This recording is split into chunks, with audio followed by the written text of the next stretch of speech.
여러분 반갑습니다. 오늘 주일 예배 내면의 전쟁 첫 번째, 죄가 율법을 통해 그 힘을 과시하다라는 제목을 가지고 우리가 함께 말씀을 좀 보겠습니다. 오늘의 핵심 메시지는 이겁니다. 우리 함께 읽어볼까요? 우리의 죄가 율법을 통해 노출되고 죄는 율법을 이용하여 죄를 더 불러 일으킨다. 우리가 참된 믿음에 대해서 이야기하는데요. 참된 믿음에 포함되어야 할 복음의 핵심이 있습니다. 첫 번째로는 우리가 과거에 심판받을 죄인이라는 것이죠.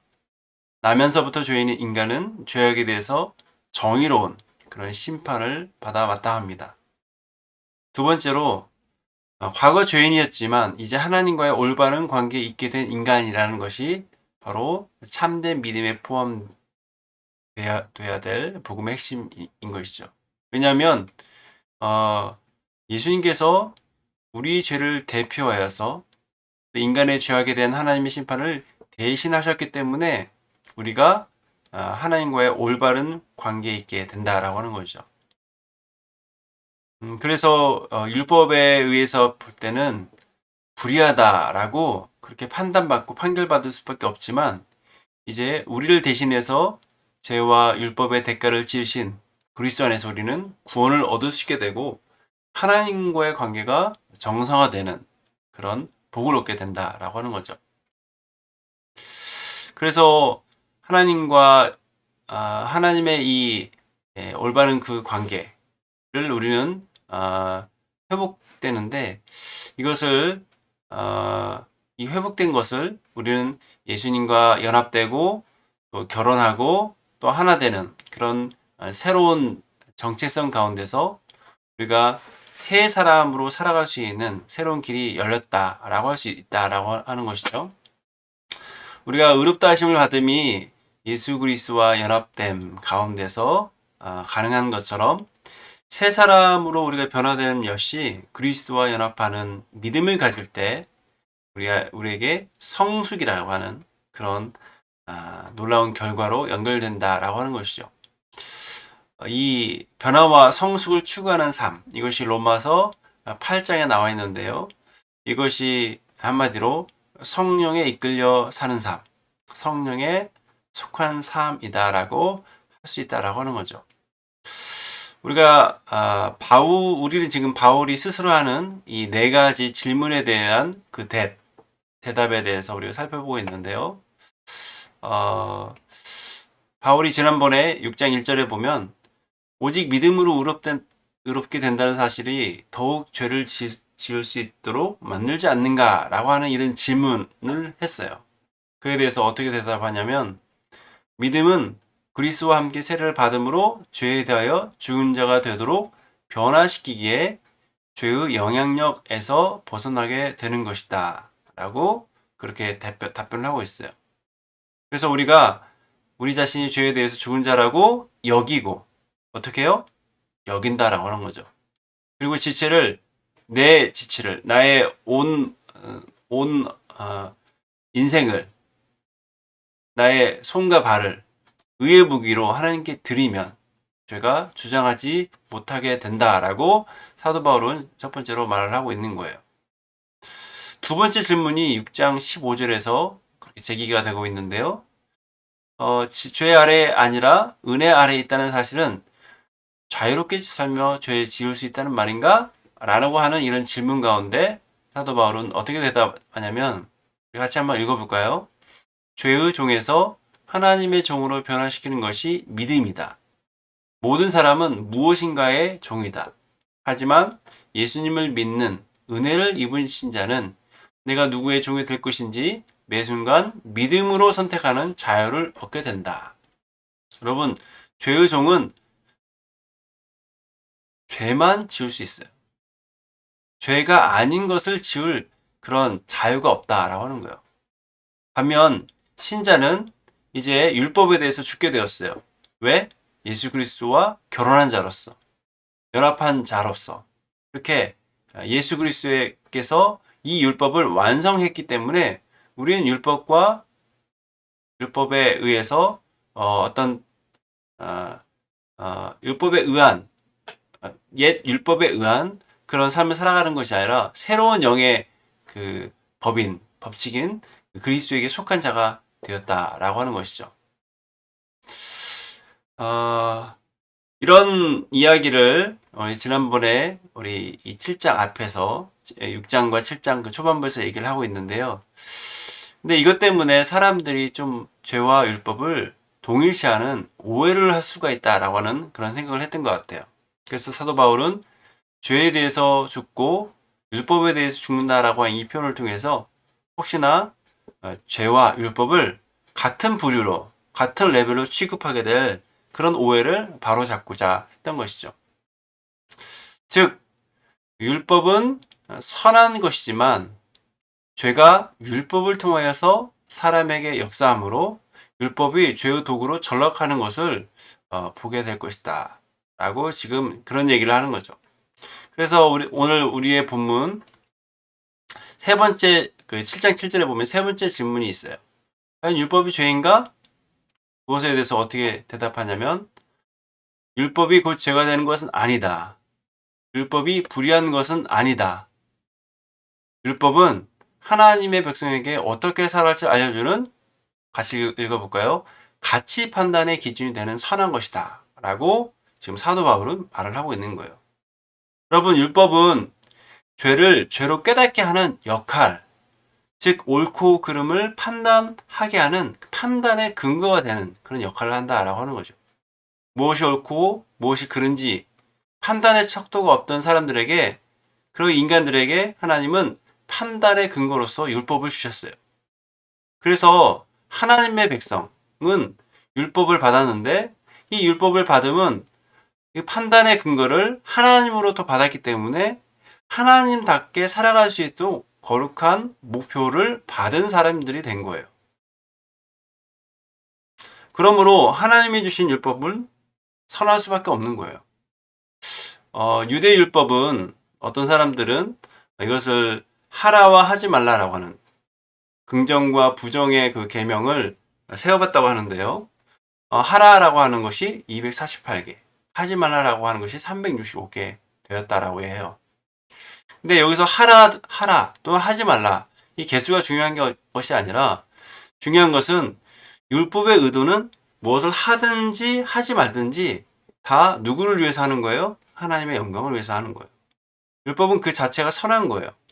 율법을 통해서 하나님의 이스라엘 백성은 하나님께 속한 거룩한 백성임을 이렇게 드러내는 그런 백성이 드러내는 그런 복을 얻게 되는 거예요. 그래서 사도 바울은 7장 7절에서 이렇게 얘기하고 있습니다. 그런즉 우리가 무슨 말을 하리요? 같이 읽습니다. 율법이 죄냐? 그럴 수 없느니라. 여러분, 이 죄는 단순한 어떤 행위를 나타내기보다는 사람의 내면을 지배하는 어두운 세력을 가리키는 그런 말이에요. 사람의 마음에 자리 잡은 끔찍한 세력인 죄는 여러분 율법을 받은 사람들조차 그 사람들에게조차 역사한다라고 하는 것, 여러분 기억하셨으면 좋겠어요. 잘 생각해 보면 태초에도 이 죄는 사람의 내면을 지배하려고 때를 기다렸어요. 여러분 8절 한번 읽어볼까요? 그러나 죄가 기회를 타서, 뭘 타요? 기회를 타서 계명으로 말미암아 내 속에서 온갖 탐심을 이루었다라고 말을 하고 있어요. 여러분, 죄는 기회를 노리고 있어요. 심지어 계명을 받은 사람에게조차 역사하려 한다라고 하는 거예요. 여러분, 계명 받은 사람이 누구예요? 하나님께서 하나님의 백성으로 삼으려고 주신 하나님의 백성다움의 그 정체성을 나타내려고 그렇게 그것을 위해서 그 하나님의 법을 이스라엘 백성들에게 줬어요. 근데 그 사람조차 죄는 자기의 먹잇거리로 삼는다라고 하는 거죠. 여러분, 태초에 범죄 사건이 있습니다.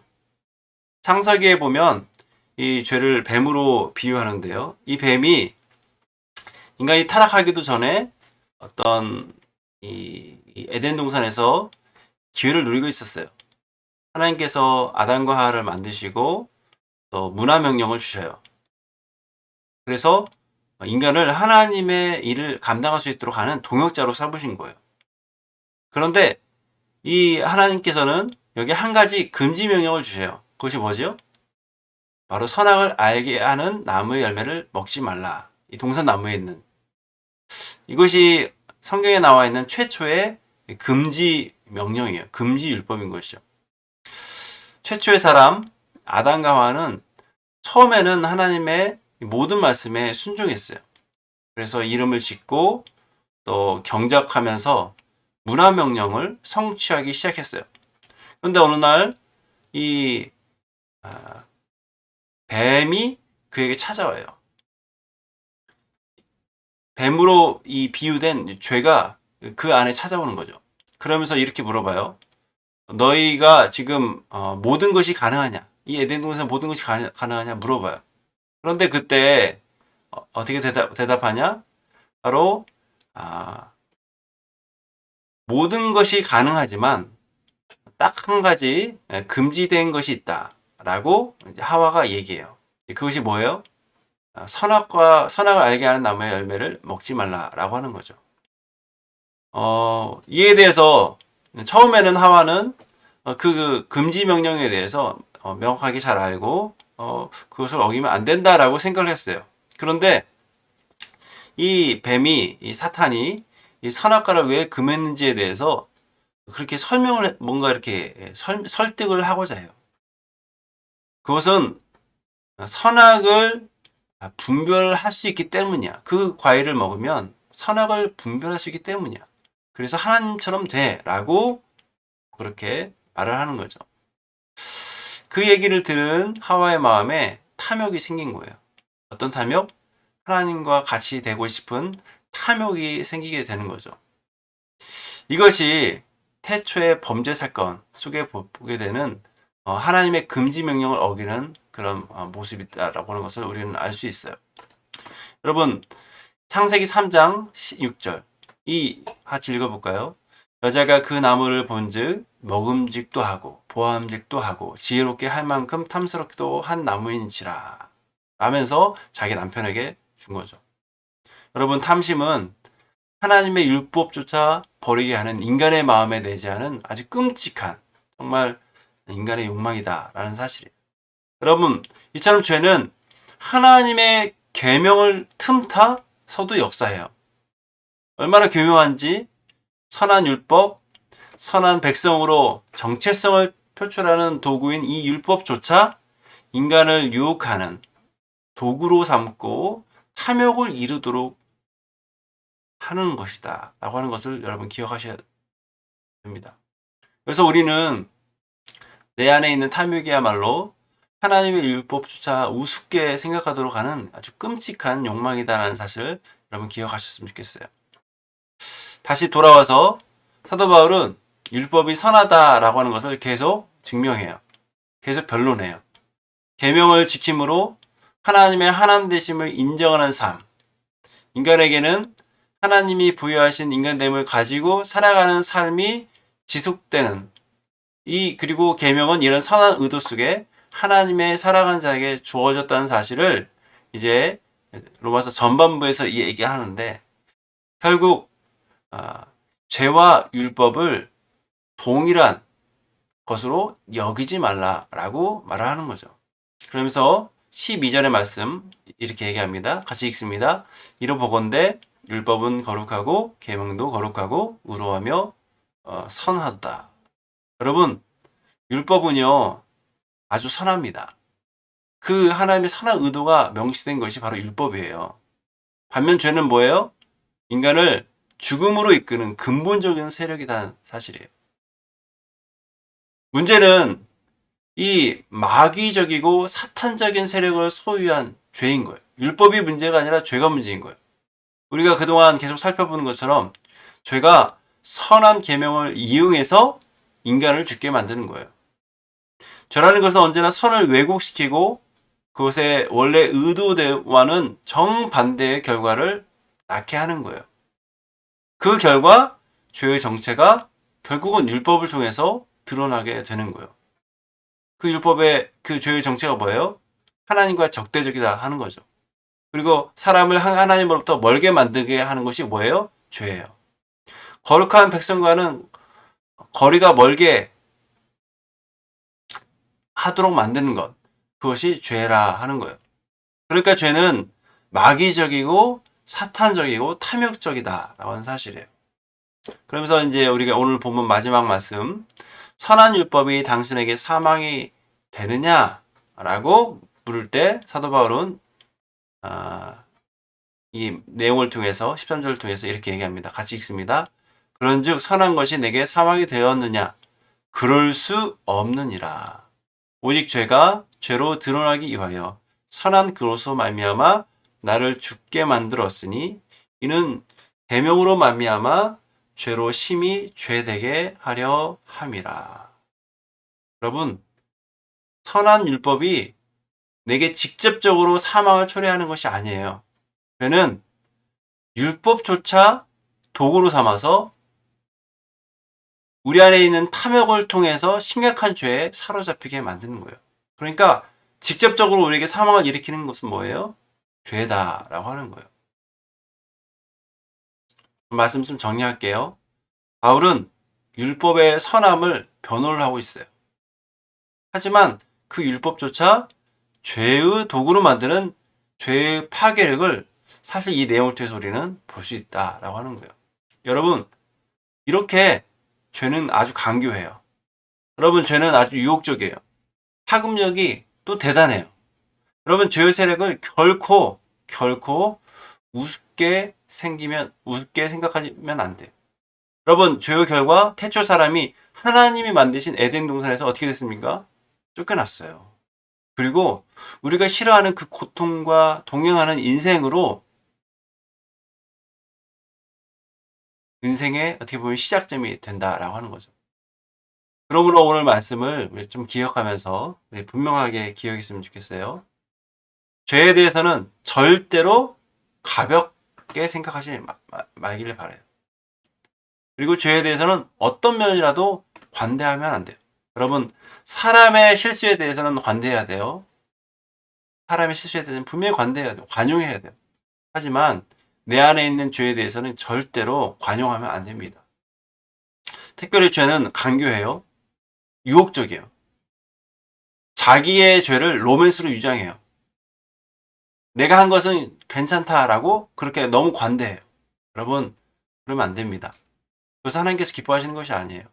그것은 하나님께서 선하게 창조하신 그 율법을 도구로 삼아서 죄인으로서 살게 하는 그런 유혹에 넘어가는 그런 모습이에요. 여러분, 가끔 우리가 잘못된 우리가 어떤 행위를 하는데 마음은 그러지 않았어. 원래는 선한 의도였어. 라고 얘기하기도 하잖아요. 여러분, 잘못된 행위도 죄예요. 의도가 선했다고 해서 모든 게 용서가 되는 건 아니에요. 그리고 이 죄는 지금도 유혹하고 있다는 사실을 여러분 기억하셨으면 좋겠어요. 여러분, 오늘 분명히 알아야 될 것은 바로 이것이에요. 죄의 세력은 아주 뿌리 깊고 거대하다는 사실이에요. 과거에 율법을 통해서 유혹을 했던 것처럼 저와 여러분 같이 스스로 하나님의 은혜를 입었다라고 스스로 감사하면서 은혜를 더 구하는 그런 사람에게조차 지금도 유혹하면서 숨어 있어요. 여러분, 하나님의 은혜, 여러분 우리 교회가 수서 은혜교회잖아요. 여러분, 기독교에 있어서 하나님의 은혜와 자비는 정말 우리가 정말 가장 고귀한 가치다라고 할 수 있어요. 그런데 여러분 아세요? 우리가 하나님의 그 은혜라고 하는 그 명목으로 정말 우리가 하나님의 은혜를 입은 상태에 있음에도 불구하고 이 죄는 그 은혜 안에서 역사하고 있는 거예요. 은혜라는 명목으로 죄를 범하도록 괜찮겠지. 용서해 주시겠지. 하나님은 은혜로운 분이시니까 라고 하는 명목으로 지금도 역사하고 있다는 사실을 여러분 유념했으면 좋겠어요. 여러분, 하나님께서 정말 가증하게 보신 것은 뭐냐면 하나님의 백성임에도 불구하고, 즉 거룩한 것이 무엇인지를 알면도 불구하고 그것을 거룩하게 여기지 않는 것, 그것을 하나님께서는 정말로 기뻐하시지 않는 거예요. 여러분 구약에 보십시오. 구약의 제사장의 타락한 모습, 하나님께 드려야 될 그런 제물을 자기 이익을 위해서 뒤로 빼놓는 그런 모습들. 여러분 요즘 들어 뭐 신앙을 가장한 이런 그루밍 어떤 폭력도 있잖아요. 여러분 그거는 정말 하나님의 이름으로 짓는 죄예요. 좀 거룩한 정말 어떻게 보면 하나님께서 세우신 그 지도자라는 그 이름에게 이용해서 자기의 쾌락을 어떻게 보면 자기의 어떻게 보면 자기의 리더십을 정말 증명하거나 또 그것을 이용해서 뭔가 기쁨을 얻는 쾌락을 얻는 모습이다라고 하는 것을 기억하셨으면 좋겠어요. 그뿐만 아니라 기독교의 진리라고 여기지 그렇게 스스로 말하지만 이단에 빠져 있는 그런 이단의 모습도 사실은 주님께서 가증히 여기시는 거예요. 여러분, 우리 분명하게 기억하셔야 돼요. 인간은요, 거룩한 것조차 정말 죄의 도구로 쓸 수 있는 게 죄된 인간의 모습이다라고 하는 거예요. 그러니까 우리는 이 죄에 대해서, 죄의 세력에 대해서 절대로 간과하면 안 됩니다. 절대로 간과하면 안 돼요. 여러분, 죄의 세력을 간과하게 되면 공동체를 해하는 것, 또 서로를 비방하는 것, 여러분 이런 것에 대해서 좀 너무나 귀하게 이 가슴 아프게 생각하지 않게 될 수밖에 없는 거예요. 죄의 세력을 결코 간과하지 않고 정말 이 공동체를 해하거나 서로를 비방하는, 그래서 사실 이게 죄의 세력에 굴복한 결과잖아요. 여러분 죄의 세력에 굴복하면 공동체를 해하게 되는 거예요. 서로를 비방하게 되는 거예요. 서로를 나보다 더 나은 존재가 아니라 상대방을 낮은 존재로 그렇게 만드는 거예요. 여러분 항상 주의하셔야 돼요. 죄에 대해서 우리는 항상 우리는 이 정말 긴장한 상태에서 살아가야 된다라고 하는 거죠. 물론 오늘 사도 바울이 충실하게 이야기한 그런 이 율법은 지금도 그 역할을 잘 감당하고 있어요. 그 가치 판단의 역할을 충실하게 하고 있어요.